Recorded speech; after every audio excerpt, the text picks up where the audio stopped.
listening to The Analog Dungeon, a podcast where I present a dungeon module or a pre-printed adventure from the storied history of Dungeons & Dragons to my friend, and we make jokes about it. In this episode, we continue the legendary G-series and brave the frozen stronghold of the mighty Grugner in the 1978 Gary Gygax classic, G2, the Glacial Rift of the Frost Giant Jarl. This is part 1 of 3. Enjoy! Russell. Jeramy. How is it going? We are doing well. Things are good, but people are better. It's been, we're at the start of the year still.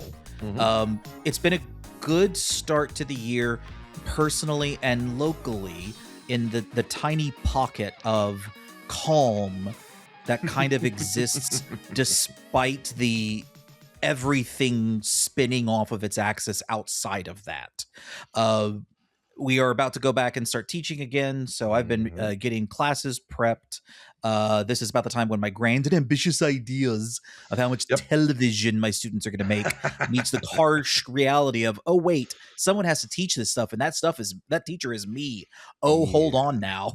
Kind of like when I DM, it's usually the like, I'm going to have all sorts of crazy things, and we're going to have this big giant map, and I'm going to plot everything out. And then it's a day before, and I go, that was a terrible idea. And then I just wing it, and it becomes the most talked about session in the campaign, which is not good for my procrastination whatsoever. Right, where the rubber meets the road, it can be a little, once you get down into it, it can be a little daunting. This is, January does feel like the kind of month where you just want to make plans, and I guess you get in the mood for a resolution or whatever. You just want to make plans. You just want to do the thing.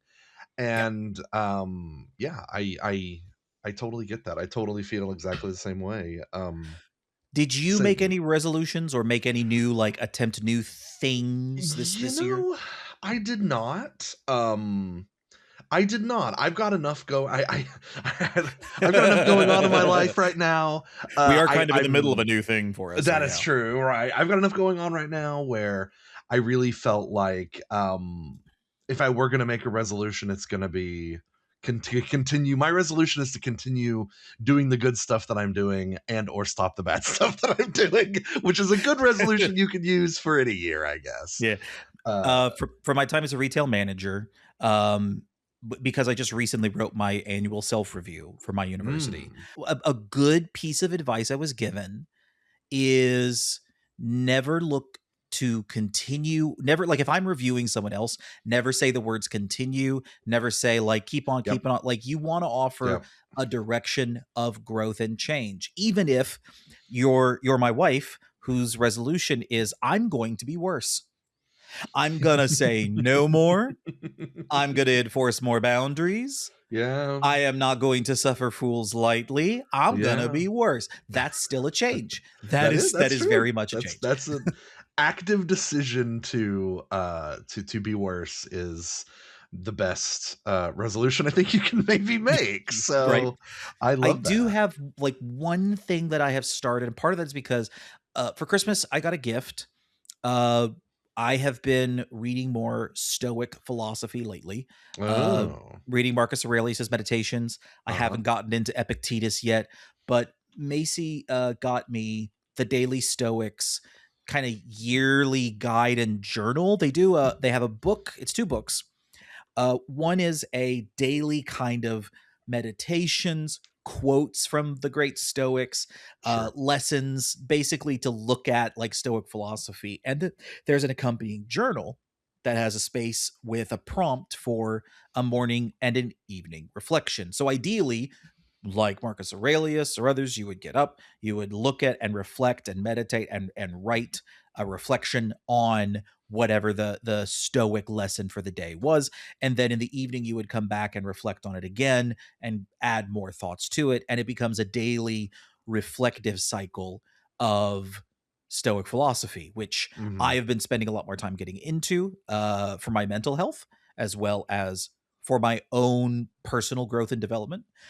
And I feel like it's been really helpful for a lot of my creative work too.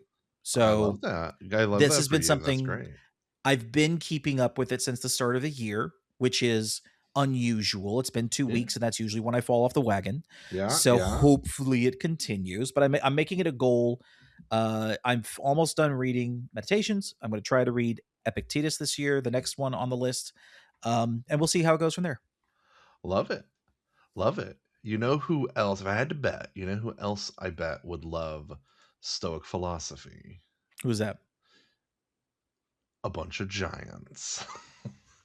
Those That's those right. famously philosophical giants. I mean, I think they would be philosophical. I think when you're that large, you might have a lot to reflect upon.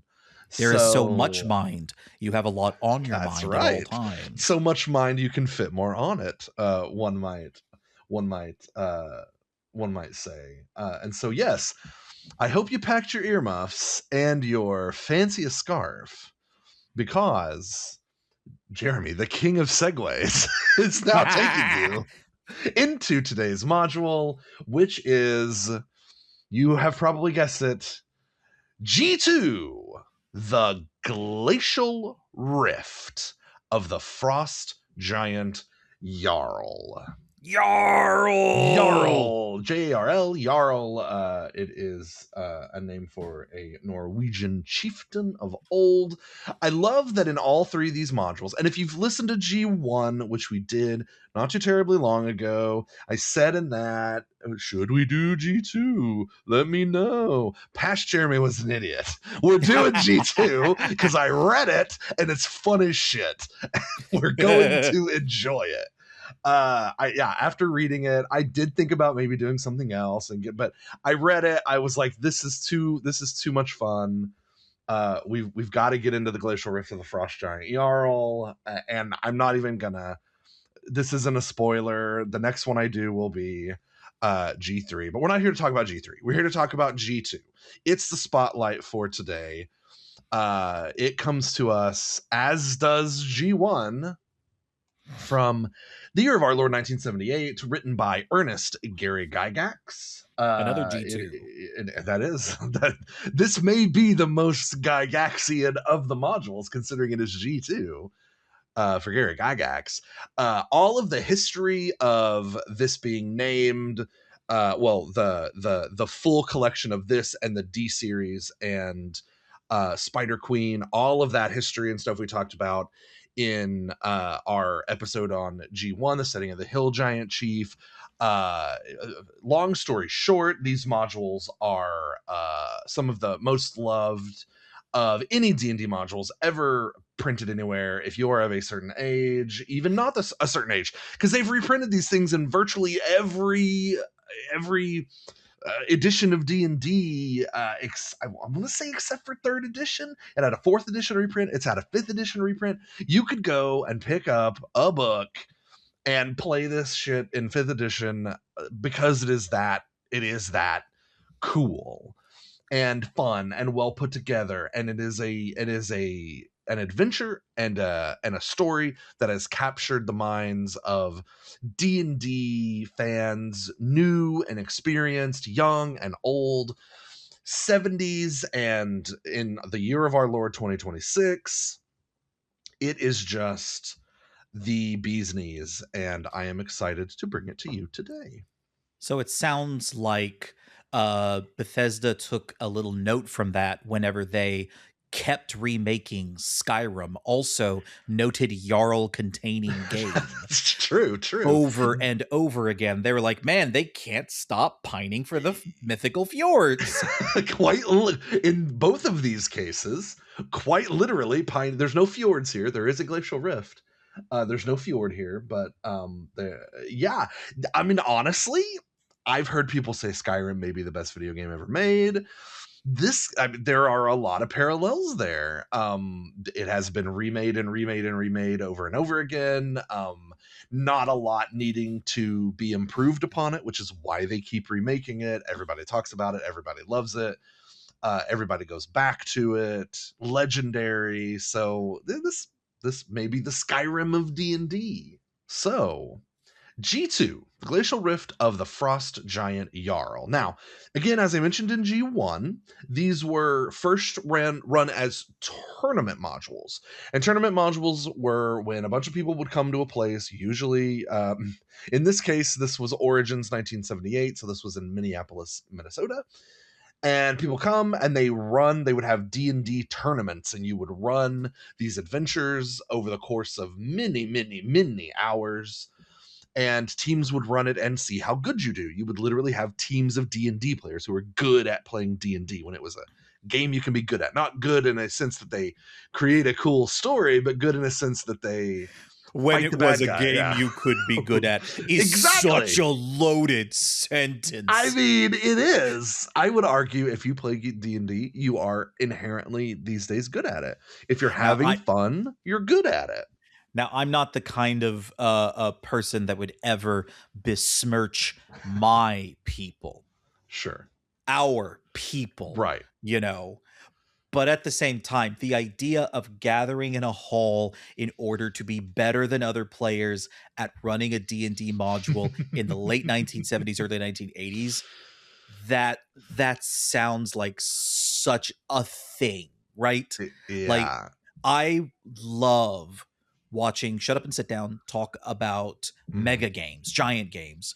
Like they played one years ago in the UK, and it was supposedly an alien contact with the world, and everybody was different world governments.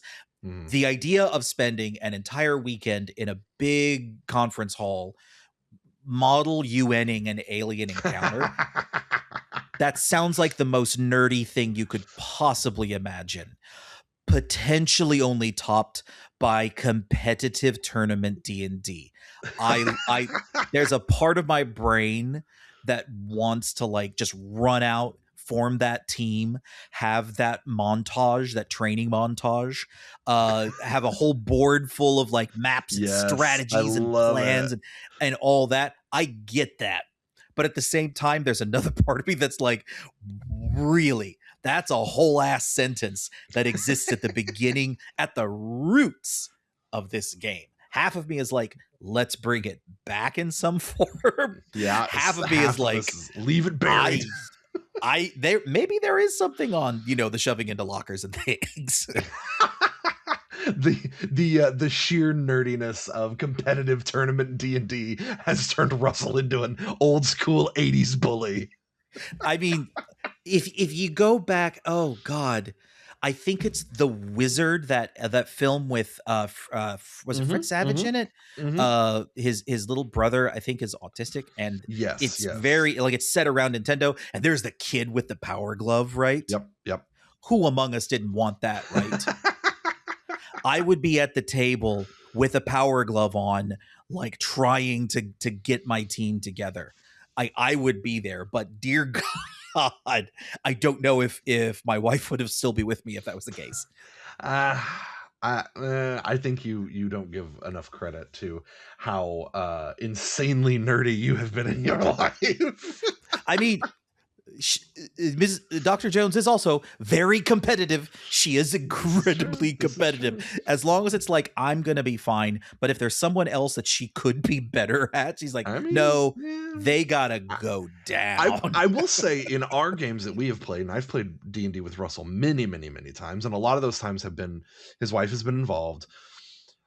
We typically end up teaming up because we have like SWAT team tactics down to a science. Our joke has always been health, like kick the door in and yell health and safety. Health and safety. Health and safety. But there's something about like, there's usually two other crazy people doing something, and we're the ones sitting here going, okay, now we're gonna go in. We're making the plans, we're drawing the stuff in, and we're the good cop and the bad cop, and then they're the crazy and the silly cops. So tournament D&D is absolutely a wild thing.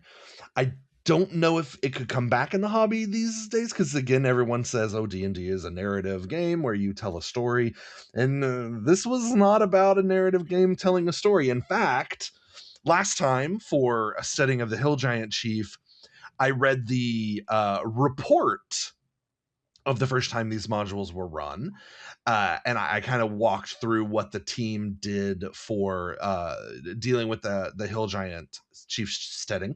I will do that again, but I want to give you a little caveat. They take care of round 2 even faster. And they do so by a what many people would consider perhaps a not narratively satisfying way. But you could do that if if it's a tournament, and you know, you've got a referee at this point. The referee allows it. Like, I mean, you're still doing it. You're technically correct. The This best kind of is correct. this is me as a filthy sweaty Magic player going to play a Yes. commander night that, you know, multiplayer, casual. Oh, I'm going to bring my Uh-huh. fun deck. Let's have a good time. I'm really cautious about, I don't want to get too overpowered for the table. And then there's the night that it's like, okay, there's a $5 entry fee and there's a foil promo card, and Urza Lord High Artificer hits the table and says, I will kill you all on turn 3. Do you have a response? This very much is the challenge of this is, if it were in Magic parlance, can you create an infinite combo of somehow on turn 3 and ruin the game for everybody? Like, that is a way to play. It's technically a way to play. Like, Yep. Okay, so put your snow boots on and get your fluffy hat with the little ball on top, because we are heading into the Glacial Rift of the Frost Giant Jarl. My barbarian Sven is absolutely suns out, guns out, Yoked. nothing from the waist up.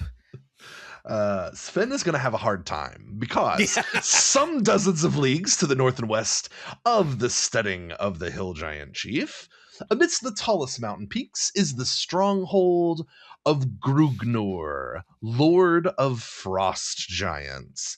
I'm going to pause for just a moment to note there are a lot of Norwegian adjacent names here. I am going to pronounce them to the best of my ability. As Frost Giants have been amongst those who have been in the Reaving bands, as we noted in G1, these are giants that are doing some really strange attacking human lands in coordinated groups, which is not very giant-like. All the different flavors of giant typically do not get along, but all the giants are getting together, and the townspeople, the lands of man, have gotten their biggest and baddest and dumbest to go. Well, it literally says just in a moment. As Frost Giants have been amongst those who have been in the Reaving Bands, the party is to deal with them as the Hill Giants had been dealt with. Russell, how did we deal with the Hill Giants again? We locked the doors, said, your name is Peaches, and just decided to go full buffet style. Yes.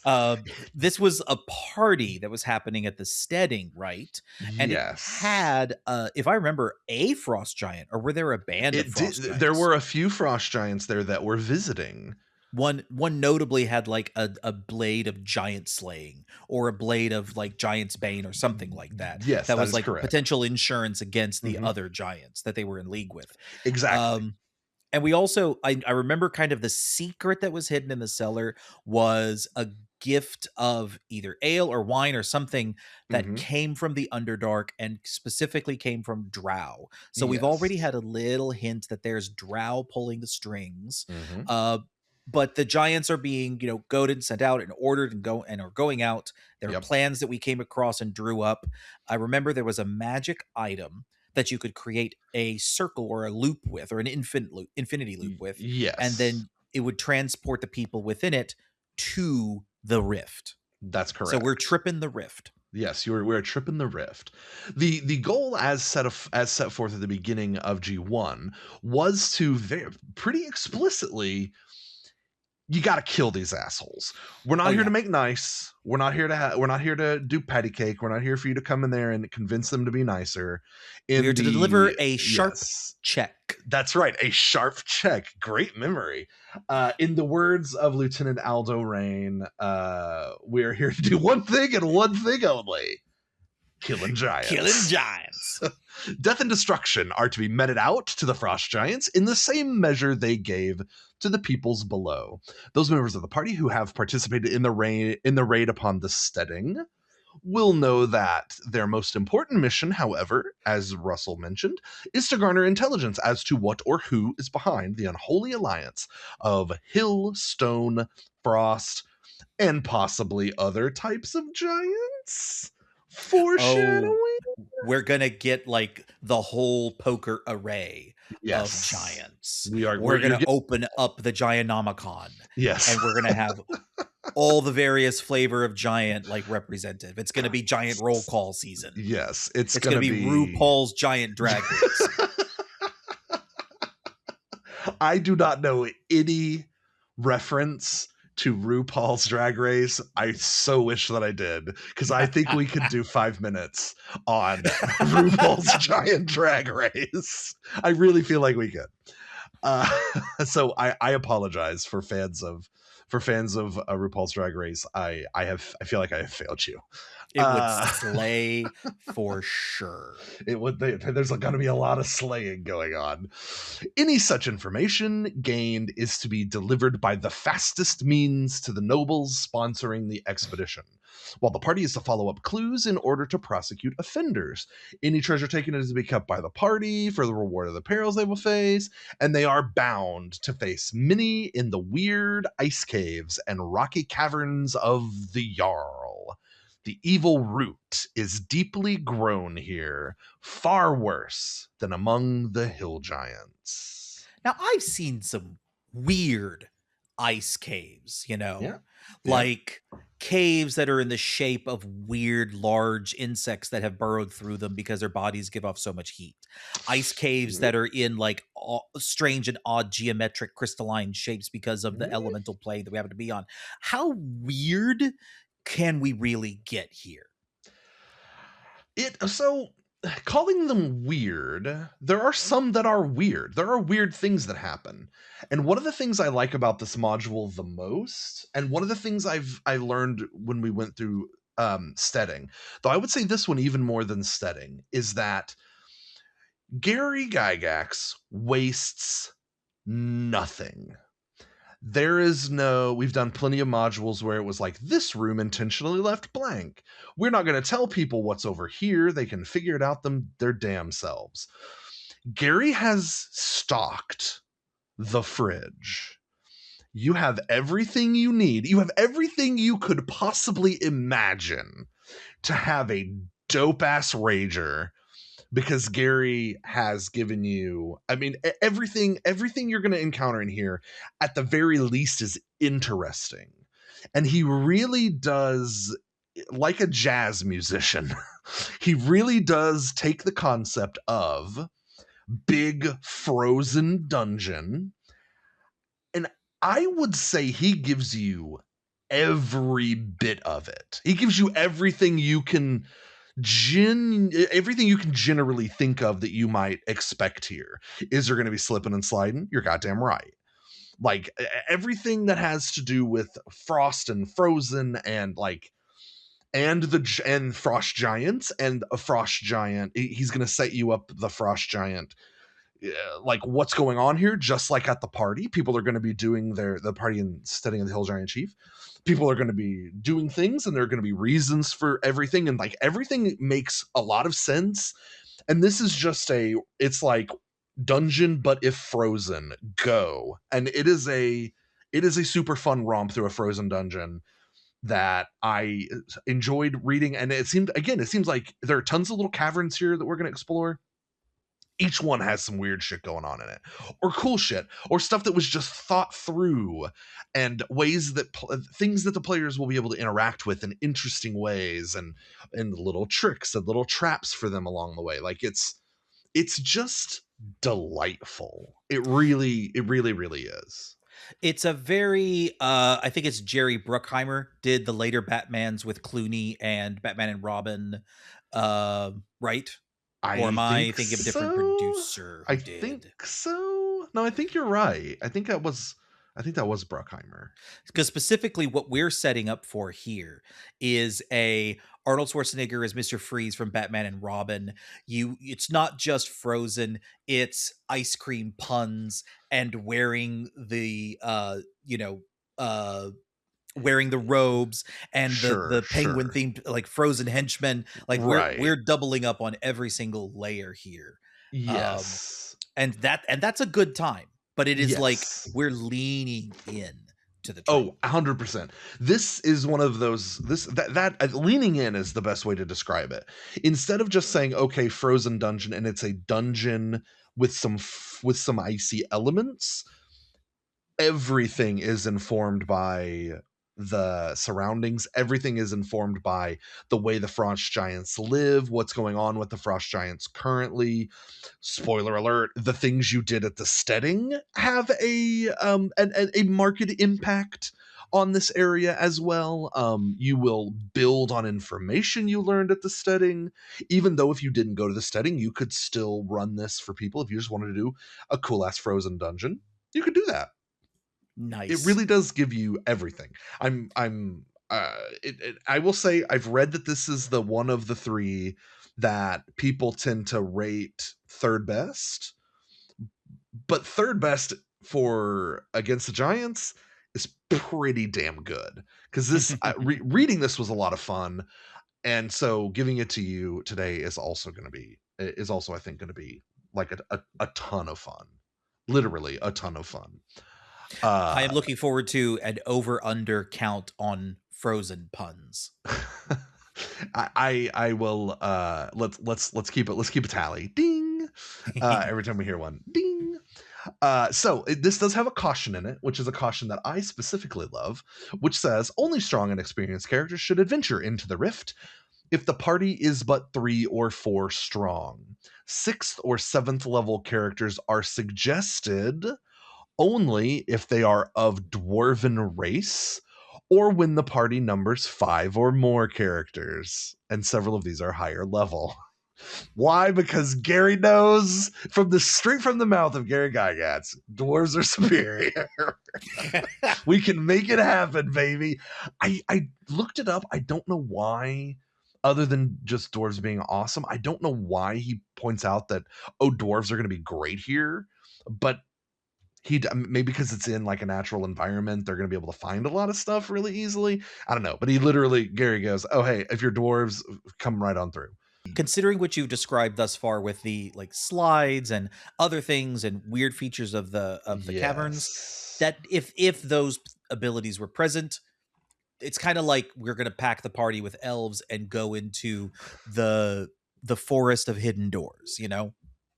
Yeah, that's that. I believe that may very well be that may very well be the reason. I went in and pulled the advanced D&D 1E handbook up, and dwarves are good at detecting grades or slopes and passages, which is going to be good. Detecting new construction of passages or tunnels, detecting sliding or shifting walls or rooms, detecting traps, determining approximate depth underground. They have exceptional constitution and strength with regard to toxic substances. Um, and so I think it's just their ability to exist underground and in these, because you're going to be in caves the vast majority of the time.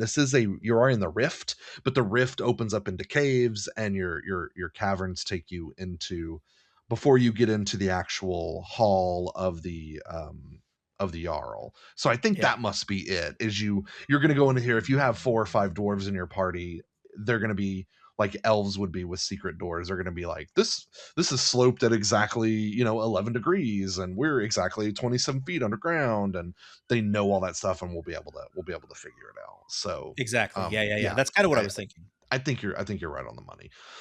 So for the start of this, it basically starts off exactly like G1 started off, which is not giving you a lot of information as far or giving you a lot of direction as far as how your players got here. Now, if you played G1, you got here because you undoubtedly found a thing that lets you portal here. But it also gives you, just like in G1, a little area that, as long as your players are smart and set it up correctly, then your wizard has a place to store their spell books. They have a place they can escape to rest, etc., etc., etc. It even repeats the thing that I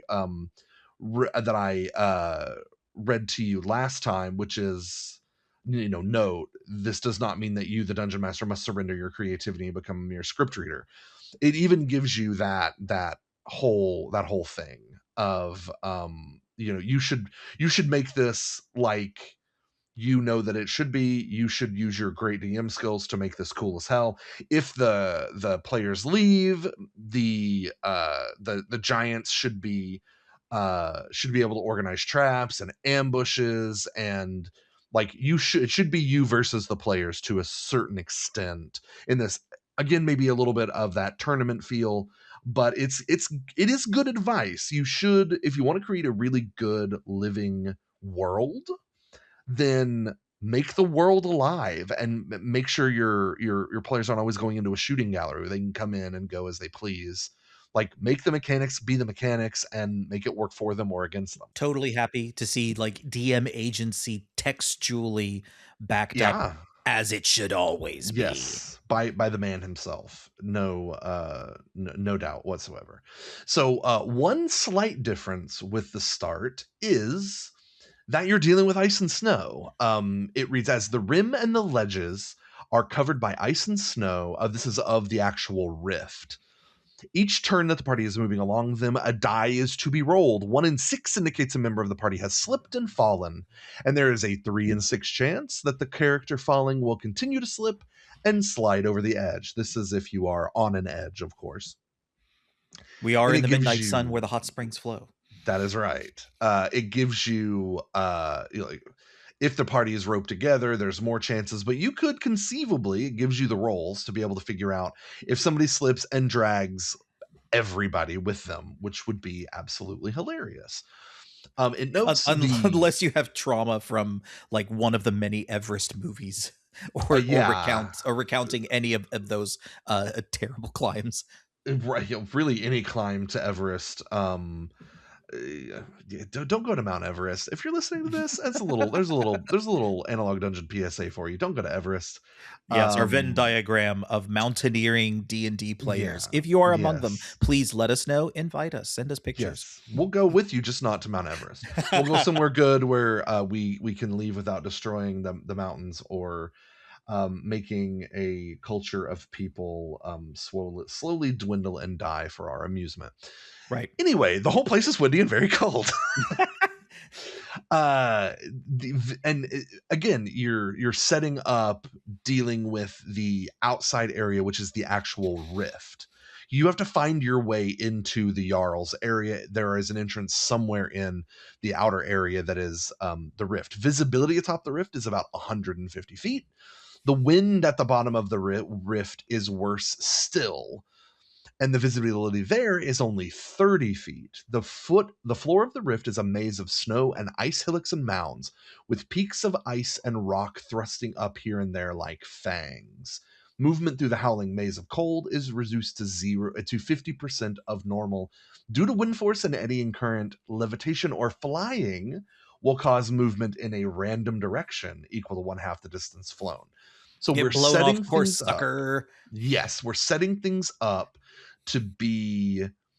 You're going to have to contend with Mother Nature as well as just so many frost giants. Like, being outside of a cave is going to be hazardous. And you're Yes. going to want to get indoors as quickly as possible. And I can only assume being indoors is only going to be worse. Yeah, because there are things inside that would like to kill you. Yep. The party does have a map, but it only shows the entrance to the rift. So unlike the steading, which you had a map for, another thing that is complicating things is the party has no idea what path they need to follow or what they will encounter other than frost giants. There are, and they even gives you, there are a few traces of giants' footsteps, but the ice and wind driven snow hide all traces of who or what uses the ledges to gain access to all the caves within. Um, so yeah, are we ready to dive right into the rift? Let's do it, baby. Dig in, make a snowman. Do you Even want if to you don't build a make a snowman? snowman, we are making a snowman. We will announce our presence with a whole crew of snowmen on the ridge, middle fingers in the air at the giants. I love that. God, using because visibility is low, you could use snowmen to trick people. Yeah, That would be possibly. very. I love that. So there are the upper areas, which is the rift and the caves and the rift floor. Somewhere therein, there is a passage down to level 2. I don't think the party even really knows this. So the party is going into there knowing or believing that there is some frost giant jarl in here somewhere. We need to find this person and we need to deal with them, right? Mhm. So there are some rules for the upper areas in addition to all the snow and ice. The northern section, it's caves and caverns formed almost entirely from ice, with some rock here and there. So, Russell, if you're Jeremy. fighting frost giants Yes. and you're in an icy area with ice and snow, and you're a smartass wizard, just let's get the elephant. Let's get the elephant out of the room. How Wh- many versions of Fireball are we packing? Exactly. Fireball, firewall, burning Right. hands. Yes. I'll pack summon Cayenne if necessary. And no, it's not going to be a Porsche Cayenne. It's going to just be a cloud of pepper moving down the hall, burninating Fireball. the countryside. Burninating the countryside, burninating the peasants. Fireballs used in such areas, which are these icy areas, will make the footing within the area of effect very slippy. Hell yes, it will. Yes, it will. For from 2 to 5 turns after such magical fire is used, the area will also be filled with a thick fog, which will reduce visibility to 5 feet. First of all, Gary Gygax giving you some physics here. Yep. Secondly, fire makes sense. Fire, real fucking useful. But you're going to get a little trade off. You may have to deal with some slippery floors. And you're going to have to deal with creating. It kind of reminds me, as I was picturing this, it kind of reminds me of if you've ever seen old westerns where where they actually still use the black powder that's not smokeless, or read stories about it. It's like gunfights usually didn't last very long because after 4 or 5 shots, Oh, everyone's in a cloud of you could see smoke. shit. Yes, that's No, basically black, what like this looks actual like. black powder, especially Right, on. right. I mean, cannon fire filling Yeah, battlefields with smoke. is a thing. Versus the Civil War, musket fire, all of Yeah. that stuff, any of that black powder rifle, black powder cannon, absolutely visibility would go to shit. Yep. And being able to strategically work and plan within that, right? Yeah. I have a feeling like if you want some, I keep winding up in various cul-de-sacs on YouTube, and one of them Don't we is all? right. One of them is Sharp. Are you familiar with Sharp, the British television series? I am not. No, that's new to me. It is right up your individual alley, Jeremy. It is Sean Bean as Richard Sharp. He's a Okay, British tick. soldier during the Napoleonic Wars. Oh, He tick. is a rifleman. He is I think a fusilier possibly. He's part of Sharp's rifles, and their fights are the kind of fights that the battlefield gets completely covered with smoke and musket and cannon fire until you can't see shit. You're stumbling into people. You're potentially stabbing your own allies. Oh, Like you're yeah. looking at this like, why the hell would anyone willingly do that? And like the standard bearer becomes so important at that point, right? Right. You have to know who is on your side and who is not. So being able to like, yeah, now you're in a box Now you're in a frozen box. I would be interested to see if there's similar effects if you were to cast the opposite kinds of spells. Like the giants, I'm sure, have things like Cone of Cold that would be doubly effective after someone let loose a stray fireball and Mhm. filled the entire thing with water vapor. You know what I'm saying? Right. So I'm glad you mentioned frost giants because I wanted to because we're going to see a lot of frost giants here. It even says at the beginning, frost giants are here. No surprises there. What is so? What is a frost giant? Like, what is a frost giant? What are we doing here? What is this? So in the D&D 1E Monster Manual, the Frost Giant, frequency rare, except where we're going, baby. They're fucking everywhere. Armor class 4 moves 12 feet, which is a lot of squares. I mean, have you 10 seen a giant's foot? yeah, That's a it's a lot of big foot. distance on 12 of those suckers. 10 hit dice, treasure type E, don't know what that means. Damage per attack, 4 to 24. It gets one attack. Special attack, hurling rocks for 2 to 20 hit points. And let me tell you this, Russell. If you think regular giants like rocks, the giants in the court of the Frost Giant Jarl, They rock. they rock. They are loaded up. They rock so It's hard they're crossing over into metal. it is it is hilarious the number of times Gary goes, and there's just 100 rocks here ready to go. Like they treat rocks as actual weapons. It's none of this Etten bullshit where they find a rock and oh no, the frost giants have favorite rocks. They load up their their weaponries with rocks. Get ready to dodge a bunch of huge fucking rocks because it's coming, baby. This will trigger Expedition 33 players that enter into this. Who are like, let's pick out a specific rock. Oh no, my heart. I don't want to be uh, remembered of the bad times. they are average to low intelligence, chaotic evil. They are 15 feet tall. So hill giants are only 10 and a half feet tall. So these boys feel like giants to other giants. And they are impervious to cold. They do not innately have magic.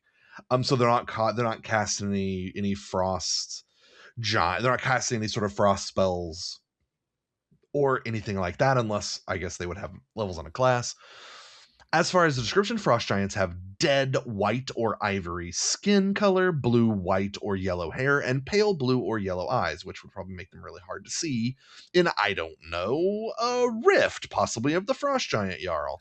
Their build is basically similar to a muscular human with appropriate size differences. Frost giants wear armor and bear arms similar to those of humanoids in the northern barbarian sort. These are just big ass warriors. They are not your barbarian. They are they are loaded up, they are armored, they have giant ass weapons, and they are here to kick ass and chew bubblegum, and bubblegum is too cold to be chewed in the rift of the Frost Giant of the Frost Giant Jarl. This is the special action series of the giant figures that are in your action figure line. They're the same exact mold as your hill giants, except they're Mhm. blue, and they have spring-loaded arm rock flinging action. Yes, that is right. That is right. They don't have kung fu grip. They have rock chucking action. So they give you the giant bag contents, which is nothing really interesting, a little bit of money here and there, and then just things they would use. But again, whenever you find a giant bag, you roll here, you find whatever they have. We do have wandering monsters. It is a much more, at least for the upper area, it is a much simpler wandering monster table than we got in G1. There are 4 things on the wandering monster table, Russell. One of them is frost giants, 1 to 3 frost giants. Give me, what else might you find on it? Just what are you expecting to see down here in the rift? Okay, I there is a particular monster Mm-hmm. that I always try to put into any frozen setting. And I Okay. don't know if it has its origins early enough in D&D or not, Mm-hmm.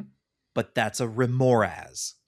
A remoras. Very Yes. nice. Big, many segmented legs, fucking Oh bug ugly yeah. face, giant king cobra sized kind of swells on the side. Mm-hmm. It's one of those like interior heated monsters, but exterior it's all cold and segmented Yeah. in chitinous. It That's is right.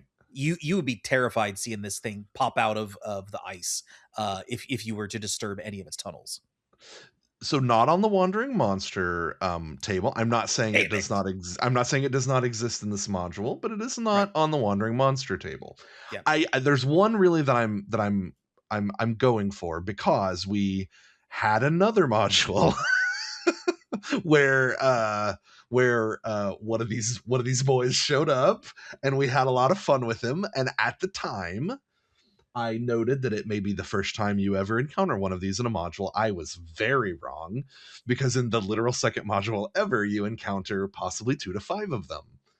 Do, do you know what it is? Do you get what I'm referencing at all? I don't. Hit me with it. It is our friend, the Cuddly Yeti. Yetis! Oh my gosh. Yes, Oh, that's right. 2 to they 5 Yetis you can run they into broke just. containment out of the forest oracle. That's right, they're back. We're here for Yetis. Yes, 2 to 5 Yetis. You very well might run into. Also, there are ogres down here. We expect to see that with the larger giants. Yeah. Where the hill giants, and again, I love the storytelling without the storytelling in this. The smaller giants, the hill giants, are kind of putting to task the orcs. You get a bigger giant, they can put to task the ogres. They are not slaves in this, I don't believe, like the orcs were in the setting. So you're Right. not getting your 30 orc deep or your 200 orc deep army to solve all your problems for you, unless you brought them with you, which you might have. uh and then the last one is 2 to 8 winter wolves, which are pretty common with ogres, as it turns out. I'm kind of surprised we missed polar bears on there, right? They are not a wandering monster, no. Nah. Polar bears held by giants or trained by giants. Mhm. That seems like the kind of thing that would be super cool to add into this. I want you to remember when I said earlier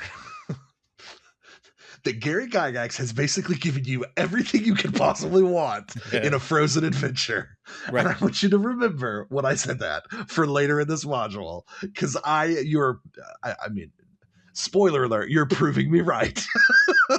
Because Fantastic. you do not know what's here. You're getting all of your dreams are about to come true, my friend. Nice. I cannot wait It, for the Coke polar bears to make their way in. oh, it's happening. You'll see them, and they will drink their Coke, and then they will use it to wash down the flesh they rip off of your body. So we enter the titular rift from the north, which again is the only area we are aware of. Right, it's the only way we know. So after this, we're throwing the maps away. We don't know what we're dealing with here. We are going in blind. So you can stay up top, or you can go down, and there are various like feet of degrees here. This is the thing where you could potentially fall. So you can either go kind of left or right, east or west, to get into the areas of the caves, and then the rift kind of goes along either side, right? So for ease of use here, because there are multiple different caves that you're going to enter, some have multiple entrances that you wouldn't be able to realize go to the same cave. There's no real way of knowing where you're going until you go into it. We are going to start on the eastern. I had to remember my east and my west there for a second. On the eastern side of the map, right, which just happens to start off as 1 or 2. It also notes in here that there are a lot of very large boulders, and that does come into play pretty frequently. So you come in, and your very first little offshoot that you can go into leads you to some guard rooms, and these are guard rooms, ice caverns that are being used for guards. These are to there are frost giants here. There are 4 frost giants in the first one that are here to prevent any unauthorized use of the southern passage. If combat starts, it says one of the frost giants will flee down a very long passage to give warning to some other guards that are further within. So you could potentially lose a frost giant to go and bring more frost giants towards you. Again, 4 frost giants that you have to deal with here. You get some giant sacks and rocks and ice chunks. Again, they're going to hurl missiles at you, so you're immediately coming in here and dealing with some frost giants if you choose to take the first way, the first area that you go. Right across the hall from that area is another guard room ice cave with 3 more frost giants that are on standby guard. If they hear combat in the first area, they're going to come up behind you. So possibly you roll in, you find some frost giants, you start fighting them, 3 more come behind you. You're dealing with all of a sudden 7 frost giants, kind of all at Ooh. once. Yeah. Ooh, that's not. I know that we sometimes have these weird, like, I'm used to threats. If they look like they're on par with the party, it's Hmm. 1 threat per party Hmm. member, give or take. Hmm. But you really run into danger, generally speaking, when you have more threats than you have party members. First edition is wild when they're Yes. saying like, yeah, 25 to Hmm. 40 orcs being in the room. Or 200, as we saw last time. Like, you could just have an army of 200 orcs that Easily. hopefully they're on your side. Oy. I mean, it's a little sad we aren't bringing the army with us, but those orcs, I mean, okay, those orcs being like going from being they were held prisoners in the steading, and they were doing like kitchen work, right? Like they were 10 they were orcs doing hauling out basically one uh, giant. they were doing basically everything. They were Exactly. slaves. They would not have been prepared to just be chucked into the ice freezer. So it's a good thing No, we're not bringing the orc army with us. that's true. I say that hoping that that was not one of the reasons why the competitive D&D players were able to raffle stomp this thing. It is not. No.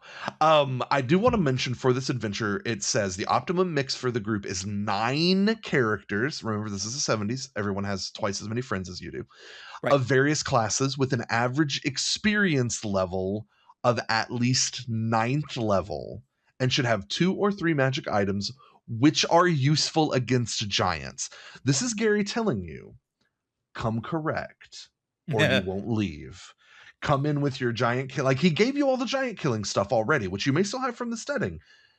So you may think this is going to be a cakewalk. Well, you're not entirely correct.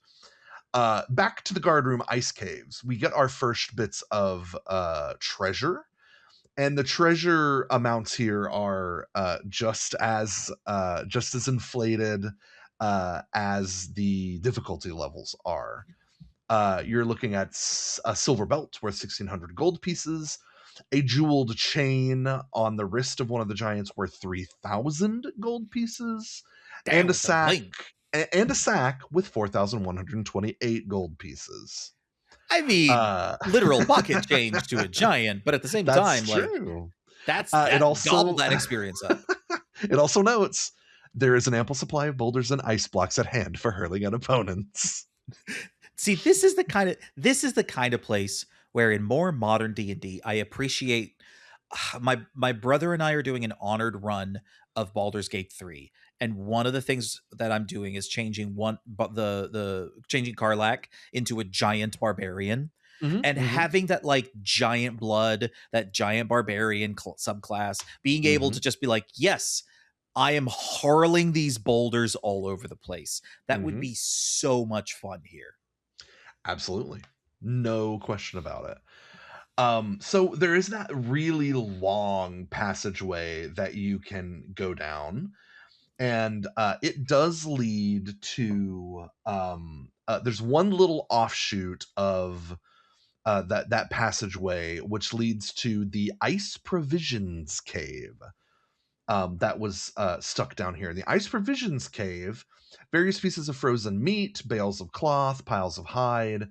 and some odd boxes and barrels. The third barrel that you move will reveal a hole that has more treasure. 3,000 gold pieces, 4 1,000 gold piece base value gems, and a cleric spell scroll of 1 cure serious wounds inside a silver tube worth 300 gold pieces. Again, Which you might need by this you are point. going to need. So then this continues down even further and then goes into another cave system. But we've missed a little tiny cave system that I want to go back to, because you would definitely do this. You would see it. You would continue down the rift here, and you would see it open kind of at the edge, where then you would have to go back up and then back down. Mhm. Uh, so it first opens up into a cavern, which seems to go against what I told you earlier. It is an empty ice cave. You walk in, this is an ice cave that is about 40 feet across. It kind of goes off into a corner, and then 30 feet wide, with a really high ceiling. But it seems empty, right? You might even hear your voice echo. It's so empty. That's because if a loud noise is made in here, the ceiling of ice and icicles will collapse, inflicting 3 to 30 hit points of damage on each creature in the cave. Oof. That's definitely Um, something that was on my bingo list of ice cavern is something is gonna cause it to crack apart and fall. that's right, loud noise. So let's hope we don't have to fight any battles nearby. It is attached to two different caverns. One is a small ice cave that serves as the den of 5 winter wolves. You walk in, the winter wolves see you, and you have immediately a battle. It also, the den of the winter wolves is pretty small compared to the other caverns, so you might think, oh, we'll lure them out here so we have more room. You start fighting, someone yells, and you're all hit by the ceiling above you, which is just so good. Mhm. Uh, Also attached to this little kind of offshoot cavern is another cavern, and within, this is another one of those things. This is going to bring you back to the thing, right? The giants have frozen 8 corpses of mutilated victims, standing them upright in blocks of transparent ice. Evidently, these are meant to frighten off any trespassers. They're hacked apart. They're very dead, but the corpses have things of value on them. There's a dwarf with a +1 battle axe. There's an elf with a long wand case at its feet. There's a human with a jeweled belt, which is worth 7,000 gold pieces. There's a human with a tube that has a scroll on it. There's a dwarf with a spilled pouch that's full of gems. There's a fancy ring. There is a set of plate armor, which appears to be a +2 set of plate armor, but it is actually a set of armor of vulnerability -2. Oh That gosh, yeah. uh Oh, cursed armor. Well, that's how they got caught. that's how they got him. That you don't realize it's -2 until you're actually struck in combat. So Yep. Russell, Yep. how do you get this? How do you get into the treasure? It's ready for you. It's good to go. Uh, I mean, my ethics flew out the window pretty quickly once we started assessing that. We're not dungeon ethicists. We're dungeon delvers. We Right, gon' yes, yeah. delve. Like pickaxes and a work crew is probably the first way to get through it. But I would imagine hauling these blocks together and then casting some burning hands over them for a minute might be a good way to make it happen. The 2 ways given in the module. So it does say if a fireball is used to melt the ice blocks, all magic and jewelry will be destroyed. Oh, because This is yeah. Gary being a bit of a dick, because also lesser fires or chipping will cause melting or vibrations, which have a 10% per block cumulative chance of causing the ceiling of ice and icicles to collapse and inflict 60 to 60 hit points of damage on each creature beneath. Listen, if if I come into an adventure and you like put in front of me really super good stuff. Mm-hmm. But if I am just like a little tiny bit, a very common and easy to make mistake, like I don't know, using magical fire to melt the ice quickly, Mm-hmm. and you just cause it like, oh, I'm sorry, this is like the tricky teasy crane games. You actually lose. You get nothing. You have wasted your quarters.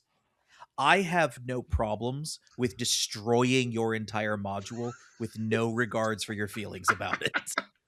If you put it This in there and be is like, "Oh yeah, the vibrations from it are causing it to," nope. You know what? We're gonna be here and break the sucker now.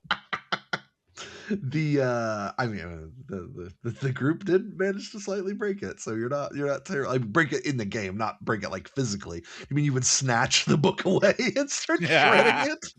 no, Uh, no. I mean, it's like it is now my job to find every weak point in this adventure and absolutely destroy it. oh, for sure, absolutely.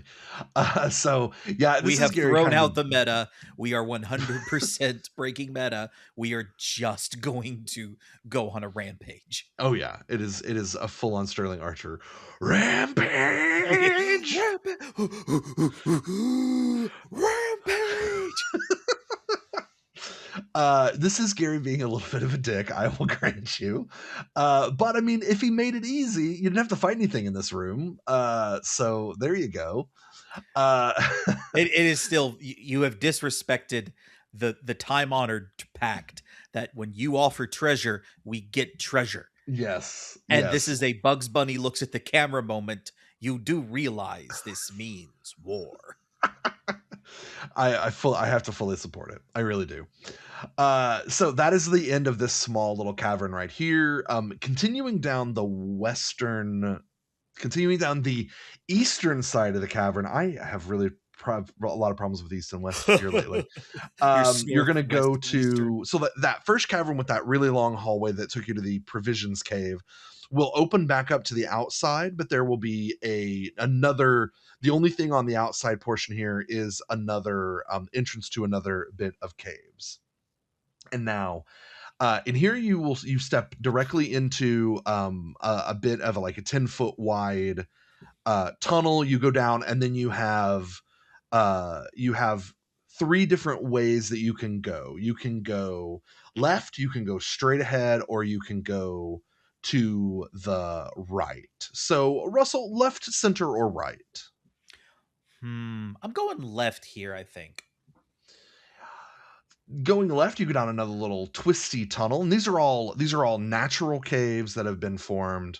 And you find yourself into a natural rock cavern covered with ice formations that make it seem a little different than earlier caverns. Here there are ogres. The interesting thing about these ogres is there are at least four here, but it says if more ogres from the steading survived, they would also be here. So you might run into people that recognize you So like from having.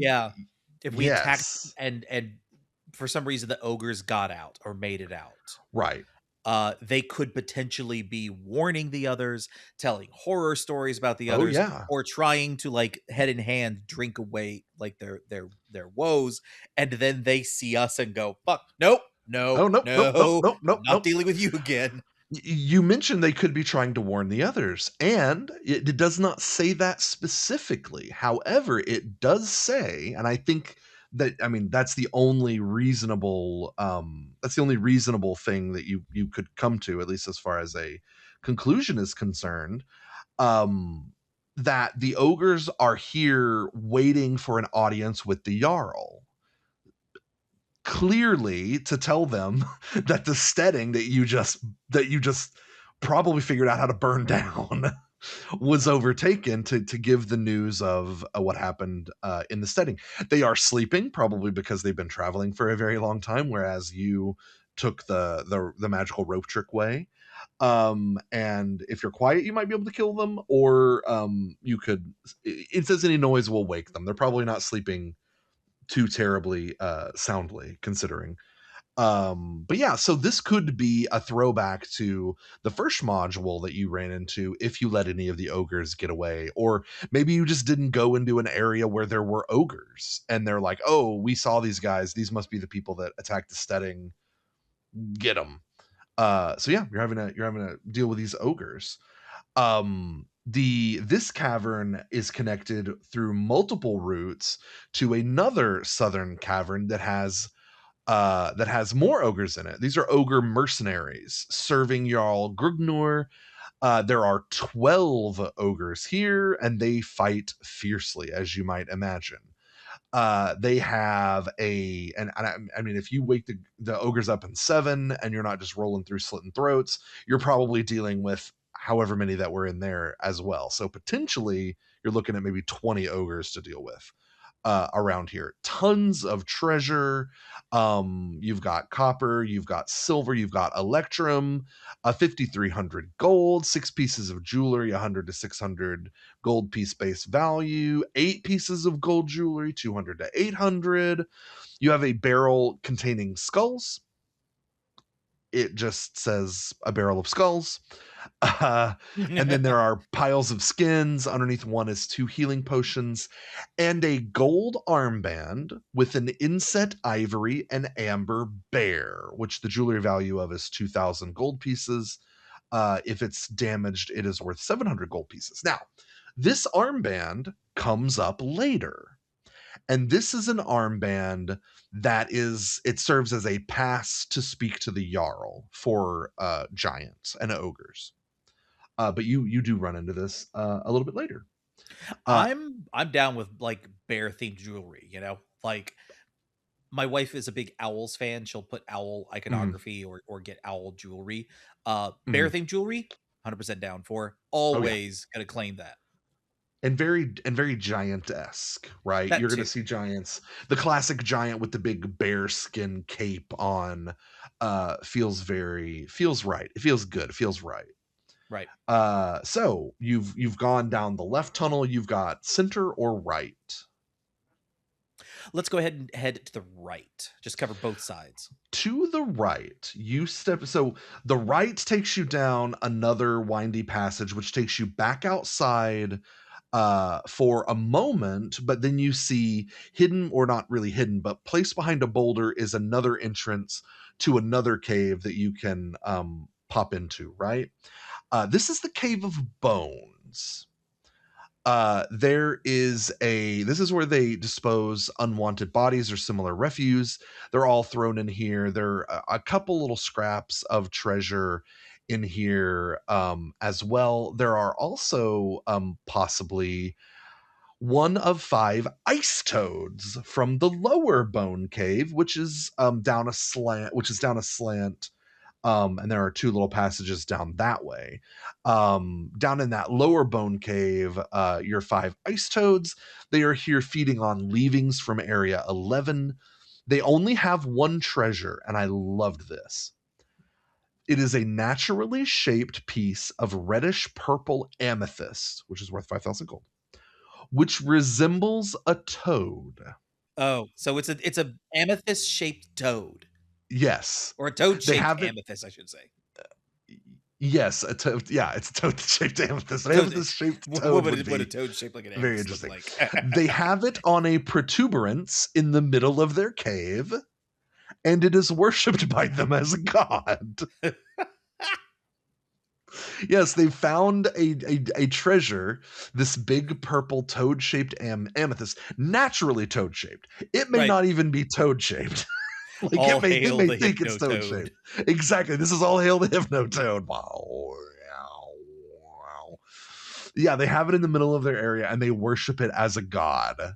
It says they rest on small ledges around this cavern in here, and they hop down and savagely attack anything that dares touch their amethyst god.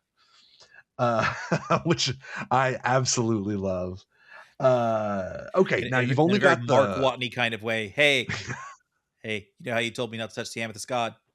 yeah, I'm touching the amethyst god. how much the evidence god. I'm touching it all the time. Oh yeah. Not all the time, hopefully. Don't touch the amethyst god that much. So you've only got the central cavern to go down this time, which is actually eventually does lead down to level 2. So you have found one way to the downward to level 2 area. This is the cavern guard complex. This is where that guard from the first cavern, if he gets away, he runs all the way down here to warn these guys. These giants are always on alert. They are it gives you specific positions for them. There's one right in the tunnel entrance to this large room that's this kind of split with a little wall in the middle. There's one guy there, and then there's another guy like around the corner in an alcove. Like they're hidden in here for you to not really realize how many are in there until you actually get in there and figure it out. There are a total of 8 frost giants in here, who, when you charge in, are ready to absolutely give you the business. The first 4 frost giants that you encounter have a regular weapon plus 1 boulder at hand because you're getting rocked. Again, you were warned. There are plenty of additional boulders piled near guard positions 1 and 4. Then there are 4 more giants. They each have one of those bear decorative armbands. So these are clearly the men of the Jarl. You don't really know that yet, but you do figure it out eventually. They also have 8 bags, each with 200 to 1,200 gold pieces. There's also a rock ledge that's just tucked into the back that if you take care of all of these frost giants, you can find has a stone box. There are 6 more of those armbands and a pouch with 21 base 100 gold piece value gems. And this box is not something you are 100% going to find. Going to the west out of this room leads to another little natural tunnel 10 feet wide, and eventually that splits off into the only way down into level number 2. So you have found the way down into level number 2. Nice. However, because there's so much more good stuff going on, we are going to go the way that you did not travel, which is you had your option of going left or right. We went to the Left first, right second. left. Yes. We're now going to the right toward the west. Dead adventurers are the ones that head down before they wipe out the whole level. That's how you get someone coming up your rear. That's we are cool with lots of things, but leaving a whole bunch of stuff up here to come at you while you're in the middle of we don't nope. abide by that. We are clearing the place out. We are everything this sucker all the way through. Everything must go to the afterlife. So you as you pop into this, as you go down this path, there is immediately a big wide opening for you to pop into. This is another ice cavern. It is the home of a band of yeti, who are scouts for the Frost Giant. There are 6 yeti here, and they have no treasure, and then they have a leader that is kind of tucked around a little bit of a corner there. The yeti leader does have a treasure. He has a neutral magic sword. It is a +3 frost longsword, which is not as useful around here as you would hope, at least not against ice giants. It is not intelligent. He does fight with that weapon, which sucks, and has a hoard of 11 ivory tusk worth 400 gold pieces, or 400 gold pieces weight, 400 gold piece value each, that he's stowed under a mound of snow. So you're just in the Yeti apartment building dealing with everything dealing with all the Yetis hanging out in there. Now we have a couple of small, just really short offshoot caverns you can step right into. Number 1 is called the Misty Ice Cave. There is escaping hot air from somewhere beneath that filters into this place. Ooh, so it is filled. We called the hot springs. You did. Again, Gary will not disappoint you. There is there's geothermal activity in the area. It of course, as we have determined, if there is heat in this area of all ice, we have cold, damp fog. It cuts the visibility down to 3 feet, and the floor is very slippery with a 2 in 6 chance of falling. Check to see if the fall causes fumbling and dropping of whatever the party has in its hands. Dropped items, which are not too large, have a 1 in 4 chance of falling into a crack in the floor and dropping somewhere into the bowels of the earth to be forever lost. If my track record at keeping things in my hands when I'm cooking is any indicator, that's a like 80%, 90% guarantee it's going Yep. to happen. Yeah, that shit's behind the fridge now. You're never It's getting like it back. I have one thing and it's like, oh, I need to bobble. I accidentally bobble it for 1 second. No, that sucker is hitting the ground, rolling away under something. Absolutely, yes. It will happen every single time. This is so. I think that this area is funny. It reminded me of. It is not. So it makes sense in context. It would be annoying, but it would be a fun little thing to happen to your party, right? But it reminded me again of the Forest Oracle with the river that robs you, which Yep. is like this, but done in a way that's not fun or cool. You just have to explain that, oh, something got so.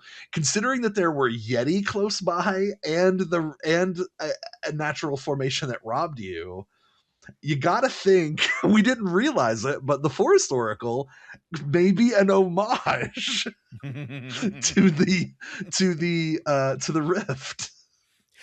I I mean, mean, I like the if these people are really coming through, what's a fighter without a weapon, right? that's right. How interesting is it if you have to uh scrounge or scrap or replace a weapon with Hmm. something else in the middle of the dungeon? Like that And could be an remember, interesting moment, but it's also a potential yes, top down like designing the yeah, area to steal the items away from your players. It's to go back to the Magic analogy, it's like players that play mill and you watch all your yeah. good cards go into the graveyard and you're like, I'm going to stomp you flat. I mean, I also would like to note that you did just pick up a +3 Frost Longsword, which would be great against anything that's not an ice giant. Oh, you That's picked not a up a frost Frost giant. longsword and it's gone. And it fell Well, in a I crack. mean, and it's gone. This is yeah. Oh my god, this is so funny. So that was, and the great thing, the thing that makes that even better is that's all that's going on in this cave. You literally walk in, it's really foggy, it's really slippery. One of you drops your weapon and it slides into the bowels of the earth, never to be seen again. Well, sucks to suck. Yep. There's another little cave close by. This is the den of 2 snow leopards who serve as hunting dogs and pets of the yetis. So you got your snow leopards in here. Like a good, yeah, and we should go back to this specific in modules because it says creatures lair on a ledge above the floor of the cave. They will always attack intruders by surprise or complete surprise because of course they do. They're snow leopards in an ice cave. You're not seeing that shit. I don't Yep. care who you are. Nope. You are not seeing that shit. They are there. They are getting the first attack. It's just the way it's going to happen. So that's those are the little small caverns that are kind of sticking around in here.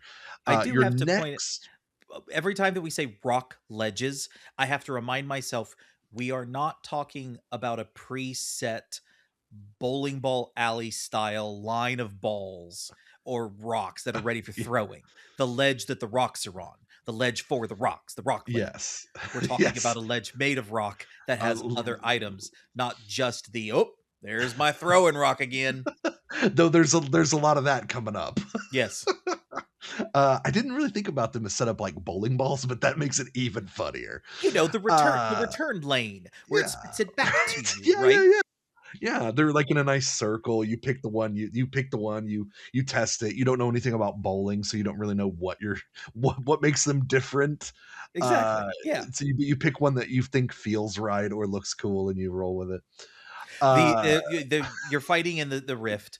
They're throwing these, rocks at I you mean, all the time. They're all rounded, and you realize the holes in the floor, and the floor slopes enough that the rocks just roll into them, and then they yeah. feed under the ice in an intricate series of gravity fed Pop back out. slopes that drops them right back on the ledges and reloads them. Like, who made all this? Okay, I will say that's not in here, but everything else you can think of that has to do with frost caves, it's somewhere in here. I can almost guarantee it. That's the end of part 1 of the Glacial Rift of the Frost Giant Jarl, but there are more weird ice caves to explore and get killed in coming up in part 2. As always, we have a new release every other Tuesday. If you hate cliffhangers and you like your podcasts long and all at once, we offer this entire episode from start to finish, completely uninterrupted, over on our Patreon. Find out more at our home base, analogdungeon.com. Now, if you've enjoyed this unauthorized tour of the Frost Giant's front yard, drop us a like, leave a comment, make sure you're subscribed to the podcast, and tell a friend before Grugner's security team catches up and crushes us all with boulders. We'll see you next time.